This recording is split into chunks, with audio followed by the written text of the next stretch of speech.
Today's episode is brought to you by Audible for a free 30-day trial and to receive a free audiobook. Just head on over to audible.com/gamebreaker. Gamebreaker TV.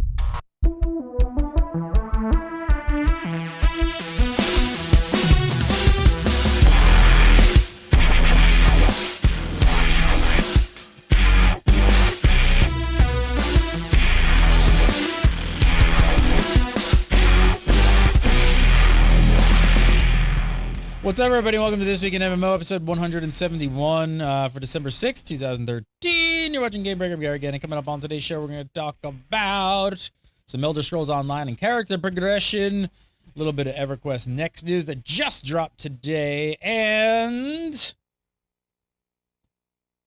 League of Legends professionals get a little slap on the handy hand about streaming.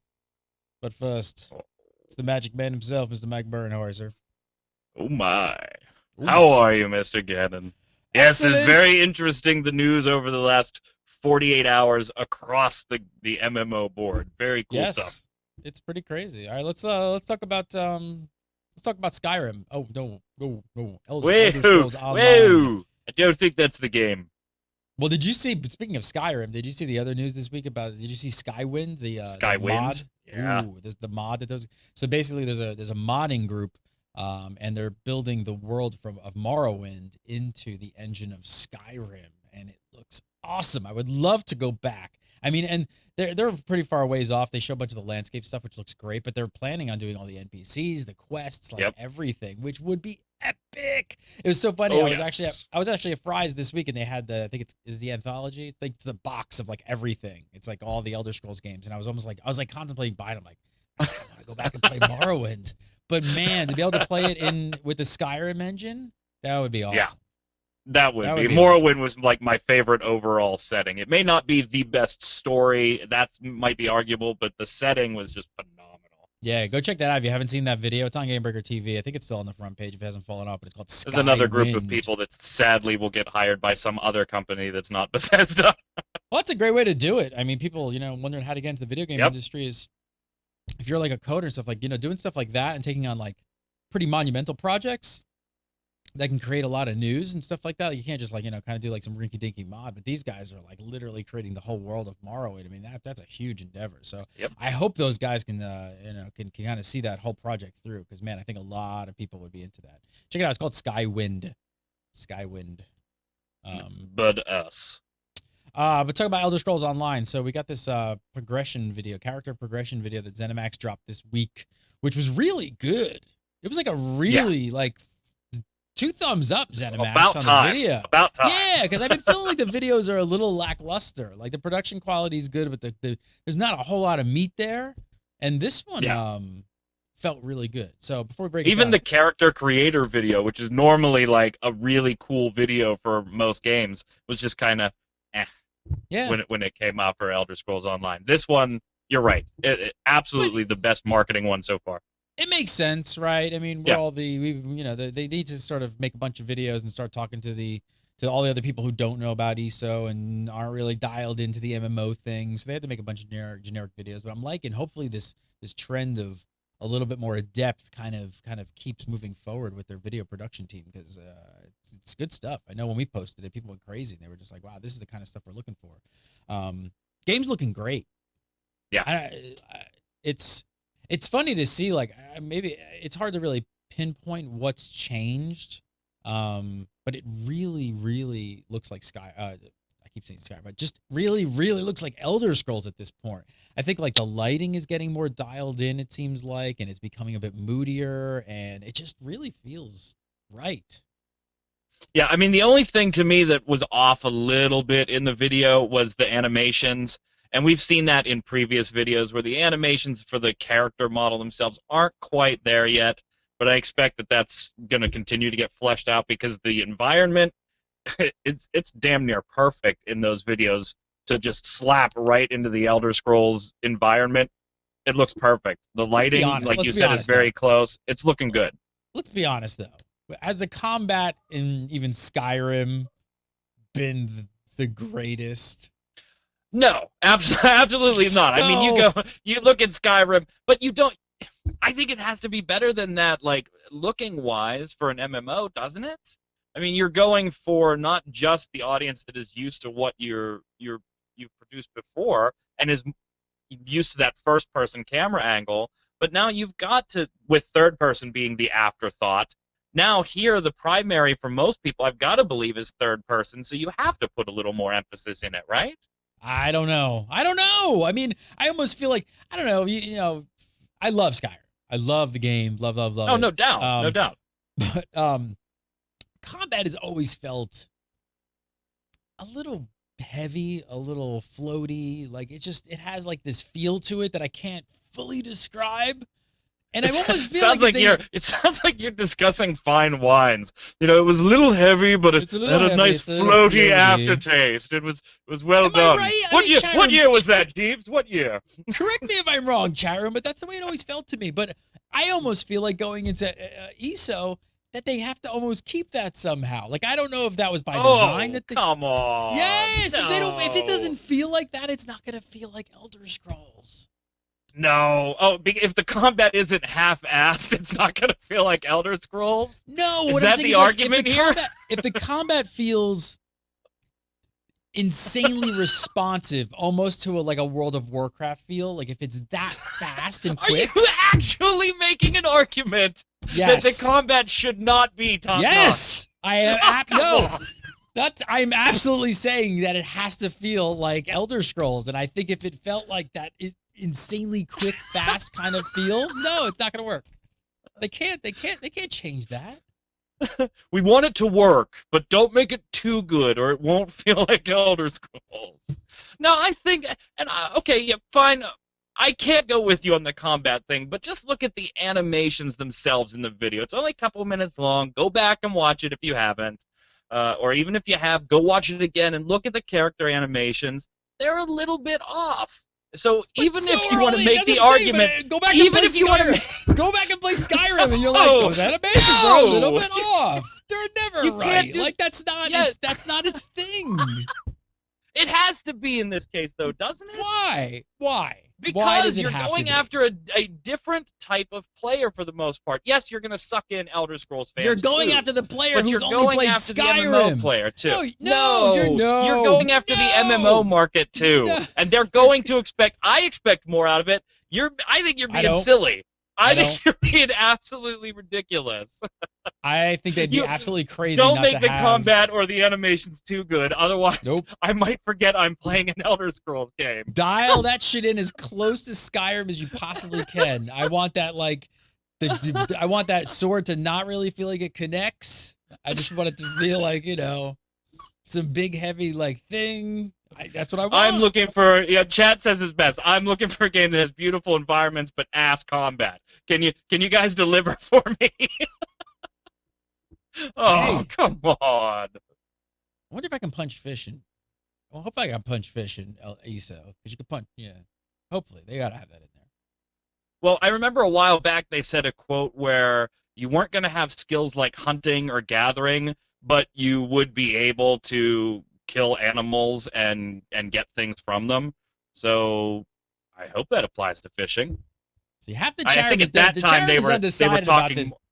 The chat room is not undecided. Yes, they are, because they're seeing my point. They're seeing my point. Floaty, heavy combat. This has got to be the most absurd MMO argument I have ever taken part in. You're actually making an argument that a AAA MMO title needs to put in subpar animations and combat to feel authentic. I just say I didn't call it subpar. I just said it has to feel Skyrim. Which was arguably subpar. Come on. I didn't call it subpar. I love that game, and so did millions and millions of other players, apparently. I love it too, but one of the largest selling franchises in the entire universe, and you're going to tell them they're all wrong. They've been playing a game with terrible combat. Thank you, Michael Burke. How did this shit get turned around? Where's Jason? I hate this. He's not here. Don't go running for Jason for help. Well, Jason would agree with you. That's what's scary, is he'd probably agree with you. As long as the questing made him feel like a hero, he'd be fine. All right, let's talk about the character progression a little bit, because that's what the video kind of really goes into and talks about. So very open-ended character progression. You can pretty much focus on whatever you want, eventually unlocking everything, just like Skyrim, Mike Byrne. But it's I'm an all in favor of MMO. this. Is this? All in Oh, are favor. you? Oh, are you? It's an Yep. MMO. Chat Oh, has you my want- back, by the way. Do you want to do this like Skyrim? Yeah, you sure? This aspect, yes, because it was done well in Skyrim. It was top tier, AAA in Skyrim. Yes. One person in chat room's got your back, by the way. One person. Like he sees one person in chat. And he calls No, that they out. all. My screen stuttered, and it looked like they all said it. Everybody in chat has my back. So here's the difference. This terrorist person, I don't even know who they are. So here's the difference when it comes to ESO is that this is what's different about the character progression. It's different than Skyrim. Abilities being tied to classes, so not all of them, but there's still a bit of like kind of I guess like a culture shock that's going to go on with Skyrim fans, with the abilities. Correct? Yeah. Yeah. Yes, that's it. Yep. Because they are tied to classes. The abilities are somewhat tied to the classes. Well, why do you think they went that route? I mean, I know it's an MMO, but it's still Elder Scrolls, and people are used to, you know. Here we go. Here we go. Skyrim did it this way. Why do they need classes?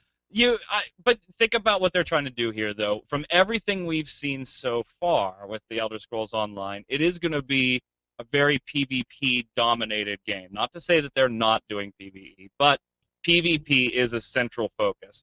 And I think if you open everything up to everybody getting all the abilities type things and leveling them up, PvP really doesn't become much of anything. So if you limit things to classes, put in some good balancing, you have some interesting combat dynamics rather than he who has the most powerful spells out of being able to get all the spells wins. And I think that's probably a key factor in what they're trying to do here is create a nice balanced PvP.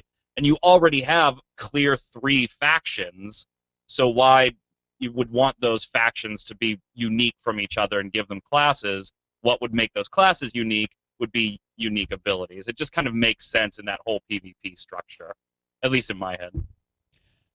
I mean, the one thing it definitely does do is it makes alts more playable. People are going to want to roll alts, which is probably a big factor in why they're doing this.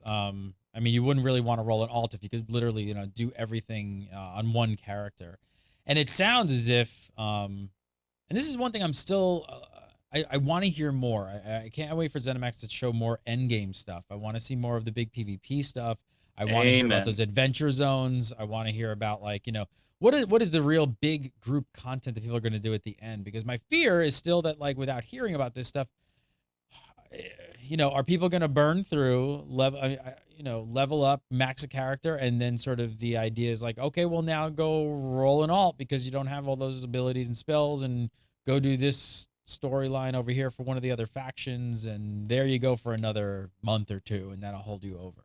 So I don't know. Right, and we saw how well that worked with Star Wars: The Old Republic, that relied on that aspect of play one story, go play another one, go play another one, go play another one.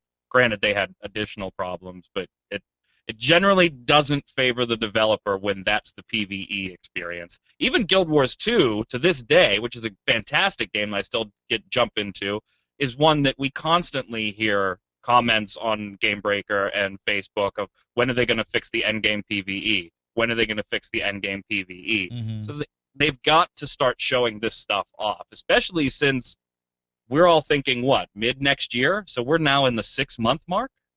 This is getting close. Is it? It's getting really close. Yeah.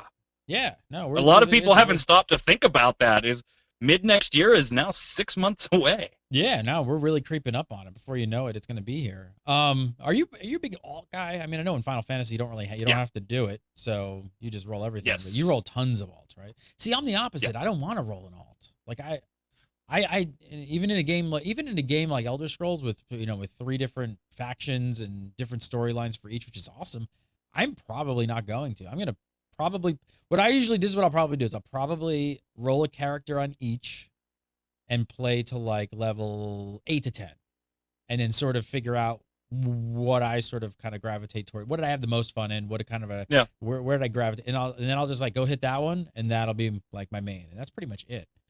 I don't know. That makes sense. Usually I tend to roll in not so much for story, but I go for getting a tank, getting a DPS, and getting a healer. If I can't multi-class or multi-spec into those, that's generally why I roll alts, to have one of each. So we'll see how that fares in this type of game once we start seeing how the PvE is shaking out. Where do you fall in with the story stuff as well? Because I mean, correct me if I'm wrong, but you're like not a big story quest guy, right? Like you just click through the stuff, right? I am huge on the main story.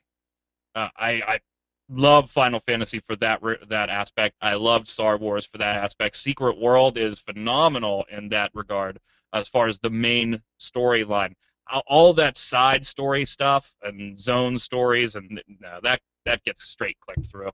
But main story, you have to have a great main story, or I'll get bored real quick. How did that work for you in Skyrim? Like, how did that sort of like your gameplay? Did you find doing a lot of side quests and doing things off the beaten path that you just sort of found, or did you just do them and not really care about them? I'm just curious because like, I'm wondering. Didn't really care about them. I did them because I needed to do them while I was out there and felt like it. Unless there were some side stories that got really involved that they started. It seemed like they were on their own main story.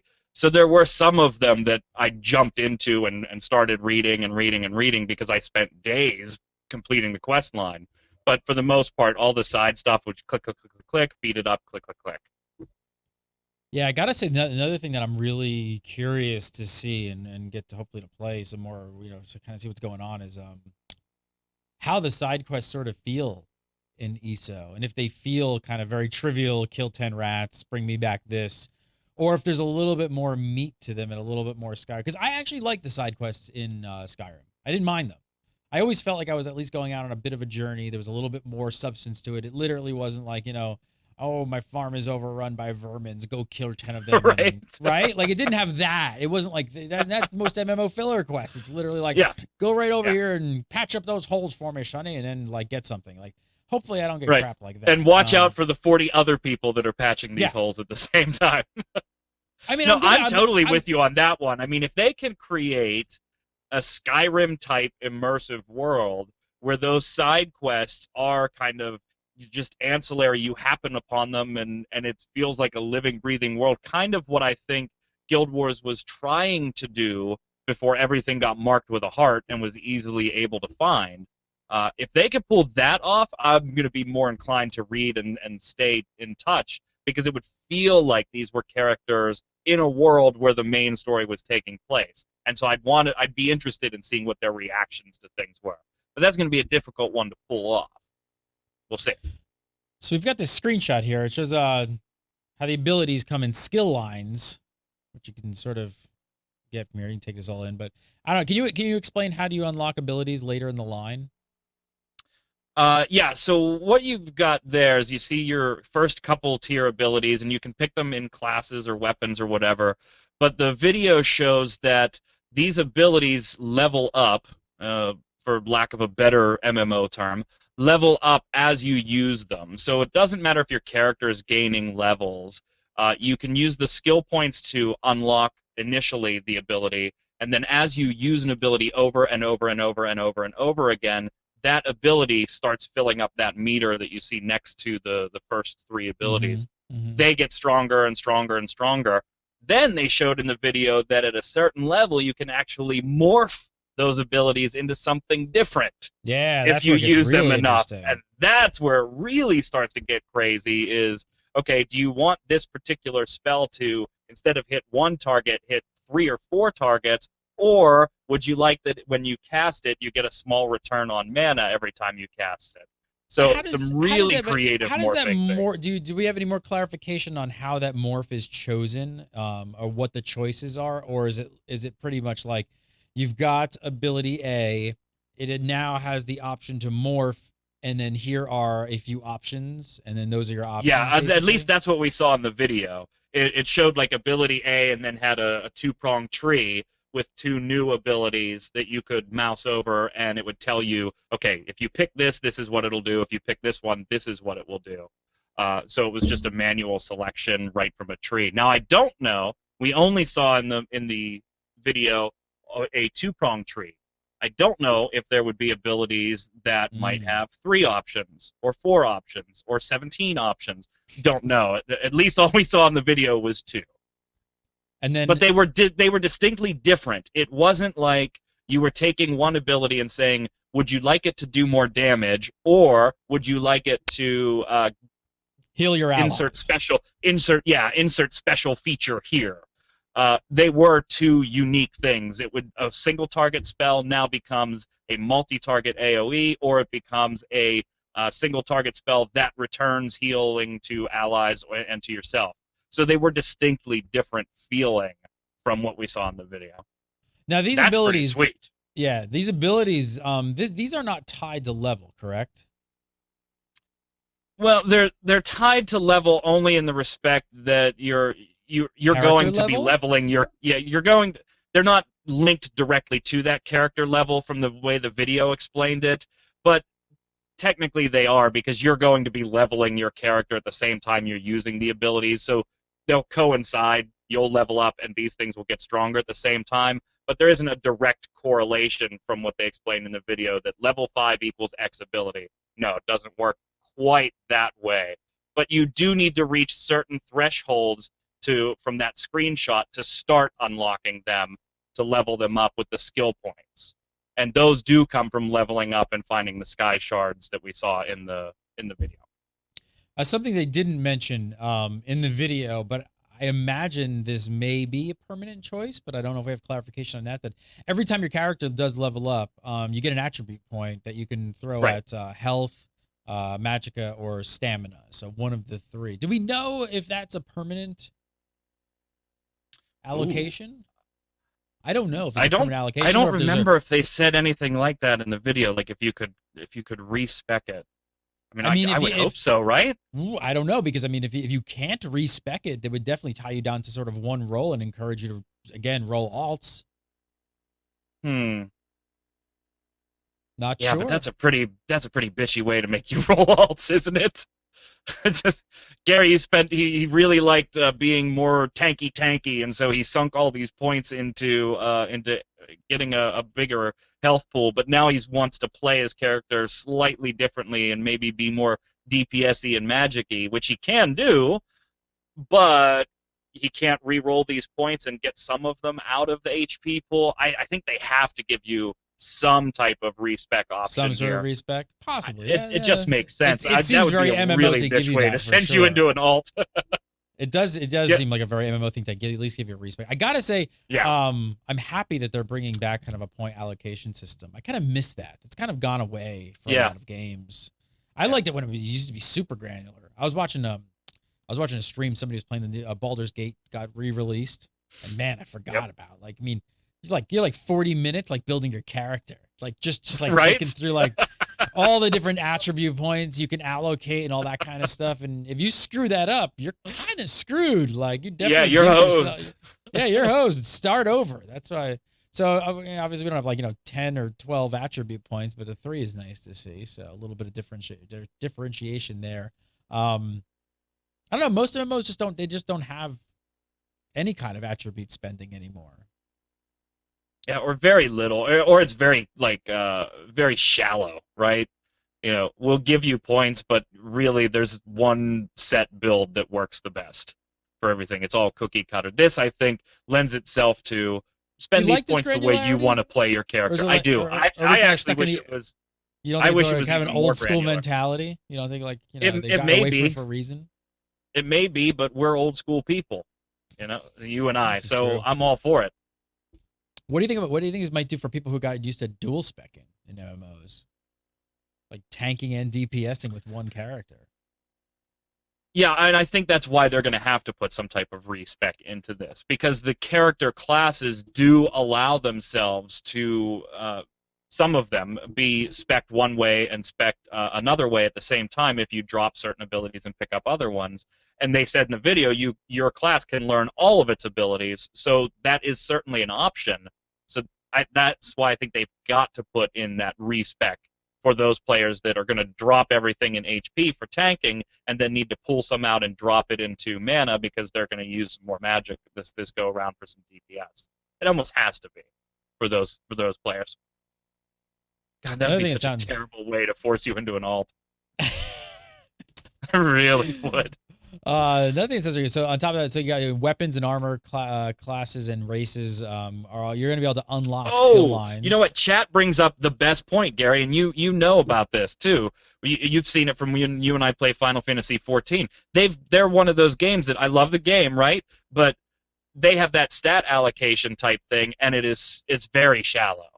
It's very shallow. It's like whatever class you are, this is the stat out of 6 that you're going to sink all of your points into. It really doesn't matter. You're not going to do it any other way. Like I'm Black Mage, every point goes into intelligence. That's it. So it's like almost, why did you put it there? Just give me the added intelligence on the way up. Well, I like Elder Scrolls where there's more consequence to it than that. I was gonna say, I mean, it's too early to tell whether there's more consequence to the stat allocation in Elder Scrolls. We have to see if it's really going to have an effect. But I agree, most games it sort of becomes like, once you find your role, it's put X points here, here, and here, or just disregard and go up 1. We'll see. Weapons and armors, classes, races, all that. You're going to be able to unlock skill lines by. You can also become a werewolf and vampire by joining the Mages Guild or the Fighters Guild. But they would not tell us how the cure. Well, that actually, I think they were talking about how to join guilds and things, and they said like the mages and the fighters guilds, those would be pretty easy, right? Just walk up and say, hey, I want to join, and okay, go do this, and you can join. But then they were talking about other things like the vampire and werewolf they weren't part of the guilds. They were stuff you had to do outside in the world to actually become. And they teased that a while ago on an AMA a few letters ago, where they said, we don't know if it can be cured or not yet. We're not releasing that information to the public. So there's one that I would love to see as a permanent consequence, right? You go vampire, screw it, you're vampire. That's it. You want something else? Now roll an alt, baby. So why is that okay? Why is that okay? Why are you? Because you're making a binary decision at that point. It's not a stat allocation for the way you want to play the game. It's not, being a vampire isn't changing your class and the way you function as a tank or a DPS or something. It's not integral to the gameplay. It's maybe there's abilities. I don't know. Who knows? Maybe it changes some aspects of that, but I can't imagine them using that decision, that binary yes or no decision, to say, okay, now you can no longer be a tank because you're a vampire. They're not going to do that type of thing. So yes, make it a permanent decision. Yeah, Sarah makes a comment in chat saying there's always been a way to cure vampirism. I know that, but I don't want one in this one, Saren. But it's gotta be there. Gary wants shitty combat, and I want no cure for werewolves or vampires. And I want cures. Just stick to the rules. Stick to the rules. Talking about abilities. They're gonna make a way to reverse it, but I wish they wouldn't. Talking about the abilities for a second. So you're gonna have 6 abilities in the game on your bar at once, which should be like 2 things. It's on one hand, it's a slightly low number than we're used to in more of the old school MMOs, maybe not newer ones possibly, but I don't know. How do you feel about 6? One thing with 6 is that it definitely will create or it should create a lot of character diversity with a limited number of choices. So Guild Wars has what, 10? The Secret World had 7 to start with, but then you can get the auxiliary slot and the other slot, so you can get like 9, I think it is now. Would you like to see in more? Elder Scrolls? Do you like? I think are there more than 6 though? In Elder I don't know. Scrolls? I think we only know of 6 abilities on your bar at once right now for ESO. Maybe there's some more unlocks that we don't know about. I don't know. Yeah, I don't know if cutting the slots back makes the classes more diverse, though. From a tech standpoint, I like it. I like, just look at your WoW hotbars, and you kind of get sick of, there are so many things here that I don't use, right? Even Final Fantasy, which has less than that, I've got 2 hotbars for my Black Mage, and I probably really use about 7 or 8 buttons on a consistent basis. So I'm okay with 6 buttons, but I don't know if that necessarily translates to higher diversity in the classes, because from the screenshot you showed, it doesn't look like we're looking at 50 skills for a particular class, right? So you've got 3 different class options on that screen there, and what, 1, 2, 3, and then 3 locked abilities. So and it's got a scroll 5, bar, right? And potentially you've got 6. the passives and things like that underneath it. Yeah, if I'm looking at just the active ones that you would put on a hot bar.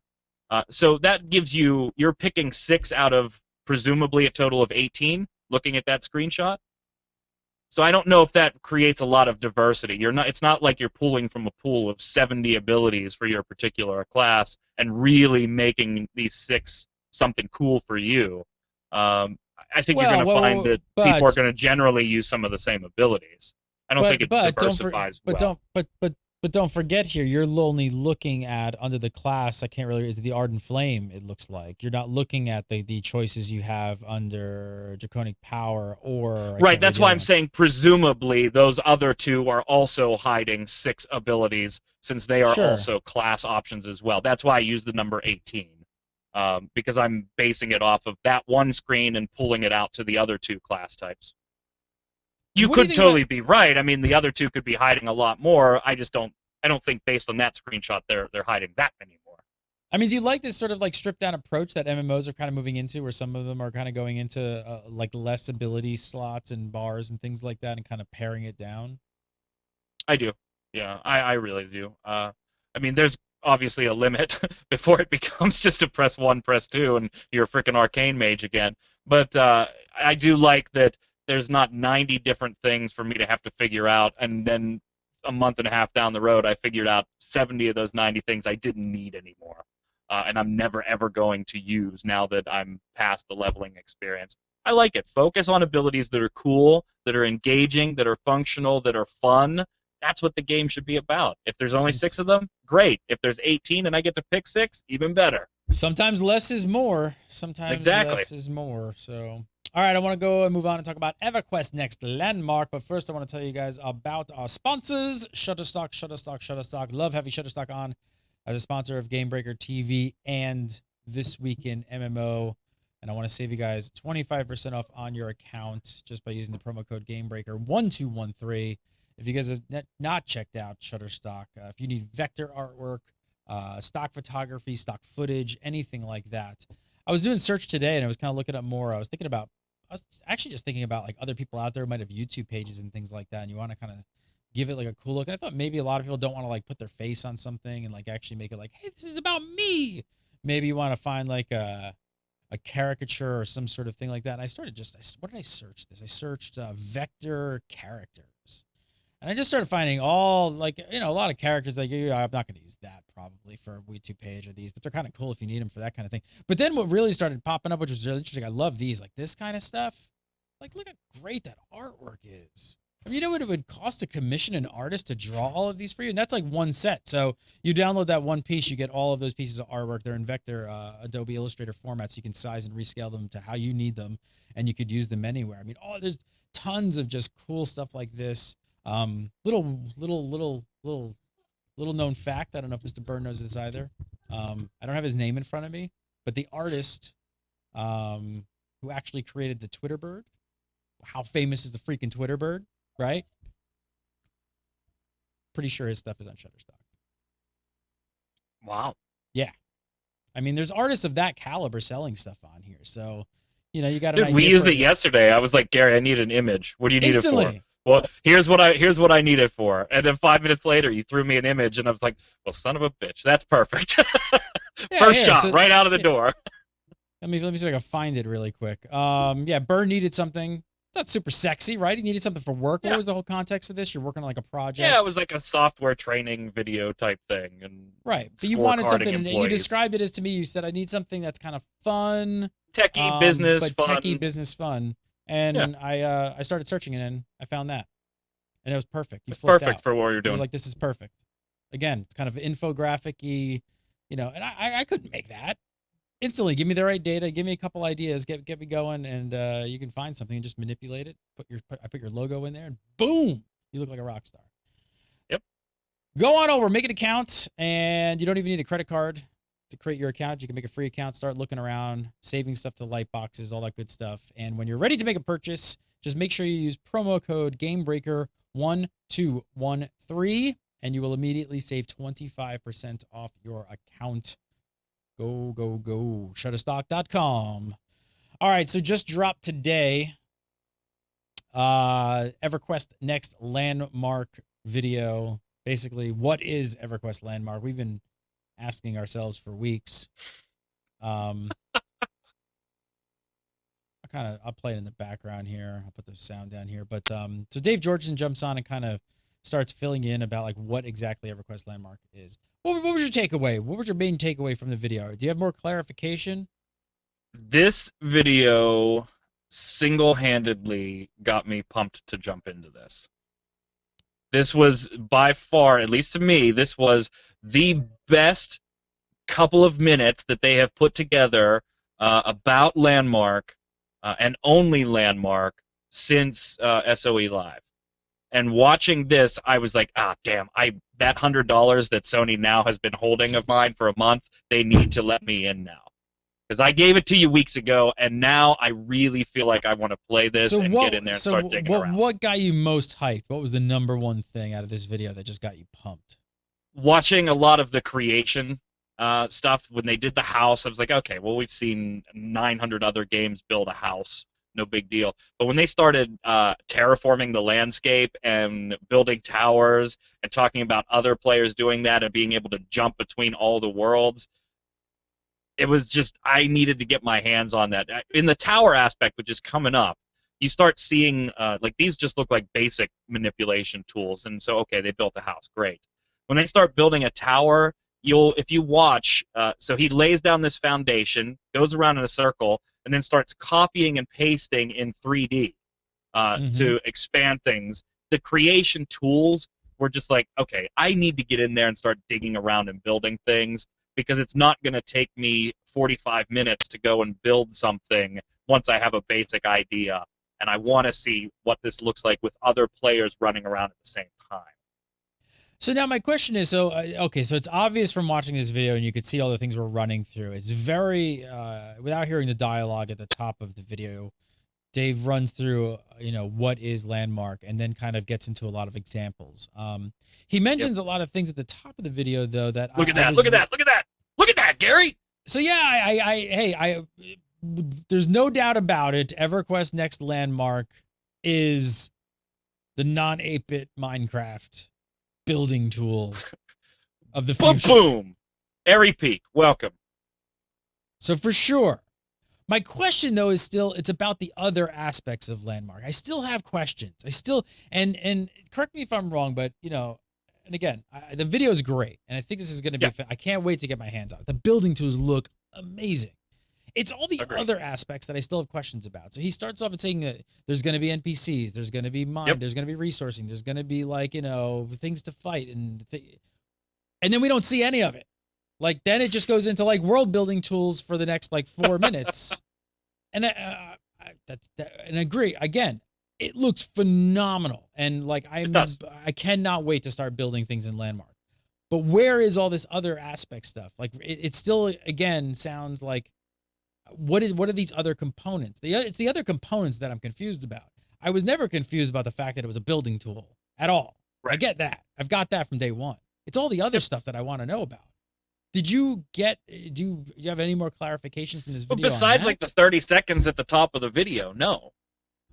He just mentioned, and what's funny is it sounds more and more like what Jason Winter said weeks and weeks ago on the show, right? Where Landmark was going to be like the dev environment for EQ Next and the practice area, and Dave gets into it towards the end of the video where he starts talking about you're going to develop things in here. You're gonna have the same tools that we do to do everything, whether it's combat, PvP, PvE, basic creation. You're gonna have the same tools that we do developing things. We'll be developing on the other side of the fence in EQ Next. So I don't think you saw it in this video because it's just not ready, and it makes sense that it's not ready because those would it's coming out this winter. Creation tools. He says but winter. Whoa. We already talked about this. Technically, if you don't buy certain packs, it doesn't come out officially by winter.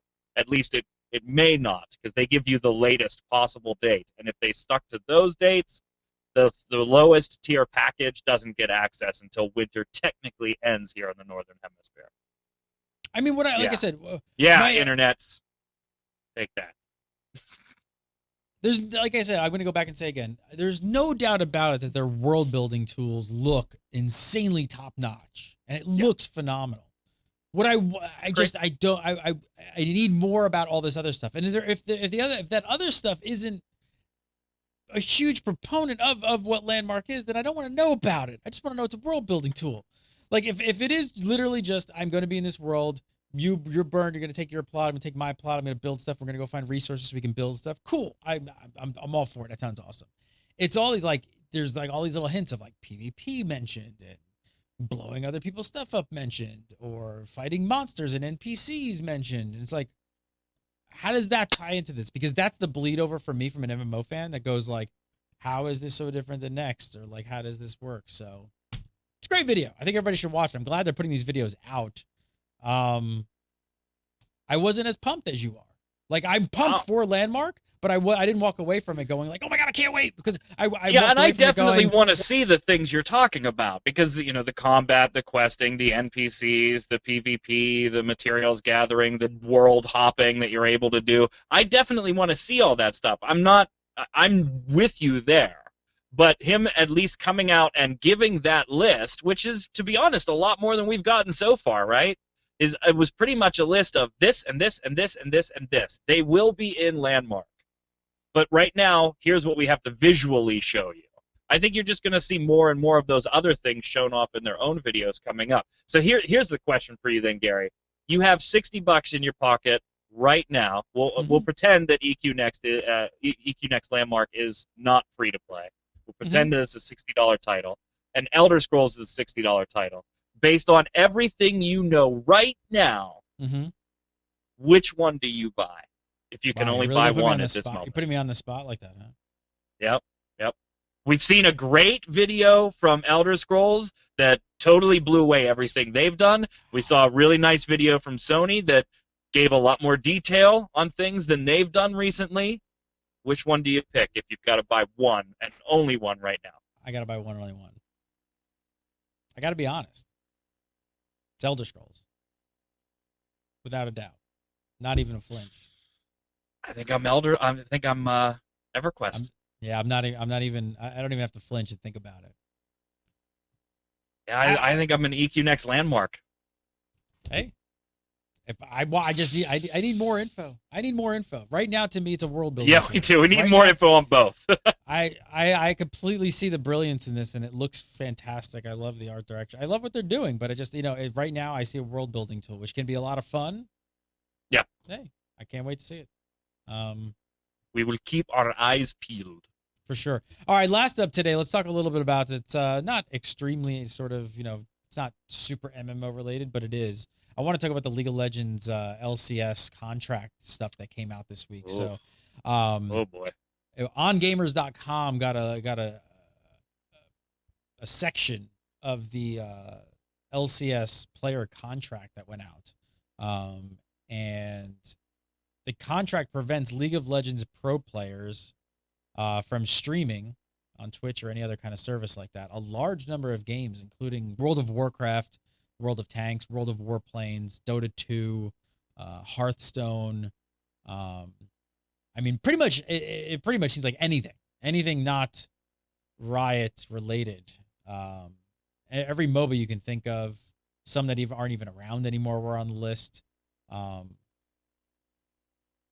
And for some reasons unknown, a game called Fat Princess, which is a game that involves feeding a princess cake, was on the list. And that was the one that I was trying to look up, and because it just does not make sense to me. Pre-show, I was like, I gotta find out why. So I was looking at who created what, something and we what don't know companies company is owned by. Maybe it was Riot had some people that left and no, they're both ultimately Tencent.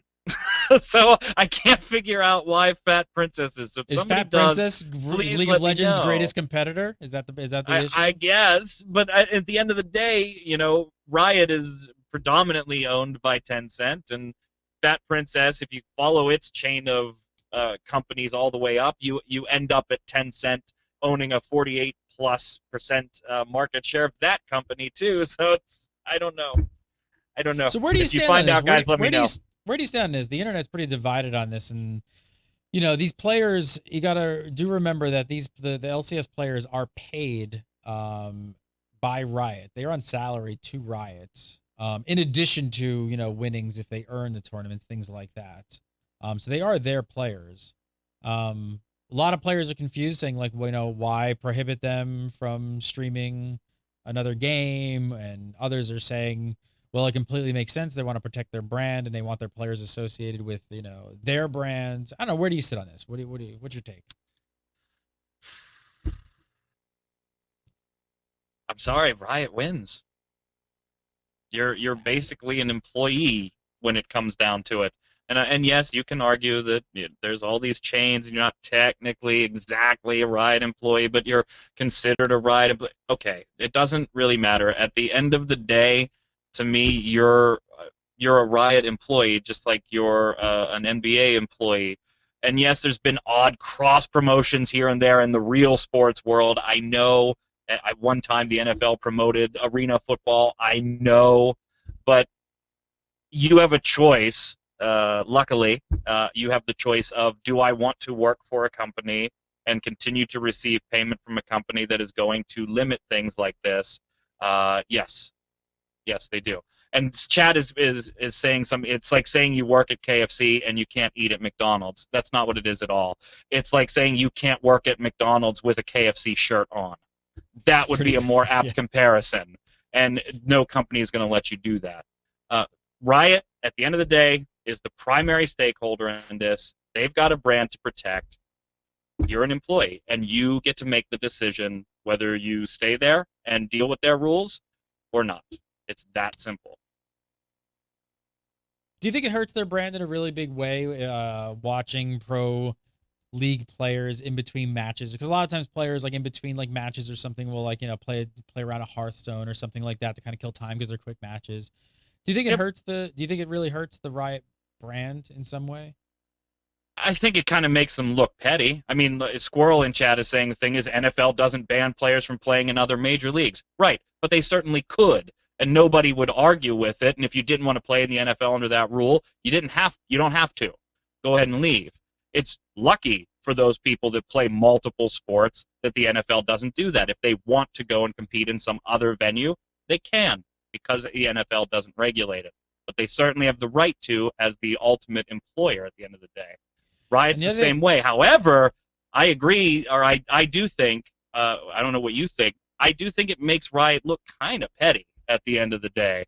I could see them not going after, or not wanting you to stream direct competitive MOBAs, but the list kind of got really bizarre really quickly and really strange. That's what I think makes them look a little petty. You really don't want anything Blizzard related? Come on. It's not a direct competition between those two, at least in my eyes. Not yet, until Heroes of the Storm, I guess.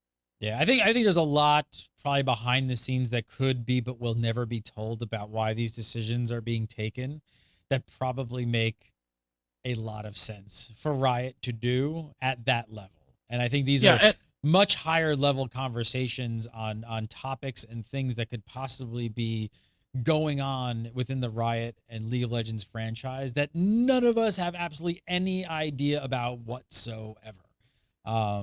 So it's very hard for, I think, the average like gamer to really make a comment on this. Yes, it seems very petty when you read the news. It hits Reddit.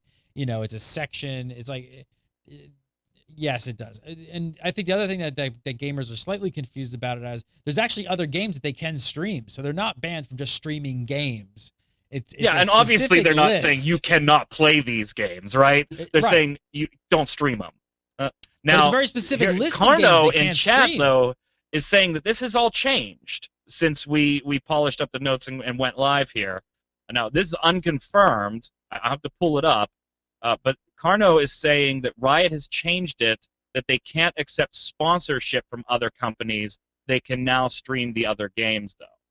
So as long as they're Wow, from that's that, as long as they're interesting. not taking a sponsorship Do from we know Blizzard, if is that confirmed? Do we I'm really know trying to that's- confirm it now Yeah, while we were chatting here. We need to confirm that before we say, because that's a very interesting take on it. So now that sort of alludes to the possibility that some streamers were getting sponsorships and being paid to play some of those games, which would make the whole thing much more interesting. It Not would sure. be very, very exciting if that was the change. That'd be a hell of a turnaround too, because there was like no ambiguity in the paperwork, right? It wasn't like somebody kind of thought this might be the interpretation. Riot even had come up and said, "Yeah, sorry, let's deal with it. This is the way we're gonna do it." I'm trying to get to the damn Reddit here, and I'm having huge issues. So we're gonna have to confirm that one. And see if this has actually been changed. That would be very interesting and change the story in a very big way, but we will have to see. Michael Byrne, follow him on Twitter at Magic, MIGICKMANN1. And of course, watch XIV Reborn, our Final Fantasy show right here on Gamebreaker TV. You can follow me at Gary Gannon. Follow Gamebreaker TV, Gamebreaker TV. You can make sure to go over our Facebook page, facebook.com/GamebreakerTV. And we do the show live every Friday at 3. We'll be back next week. It's getting to be almost Christmas time. Hey, Chris. Hi, Chris. Gonna have a little Christmas party for you, Chris. Stop on by.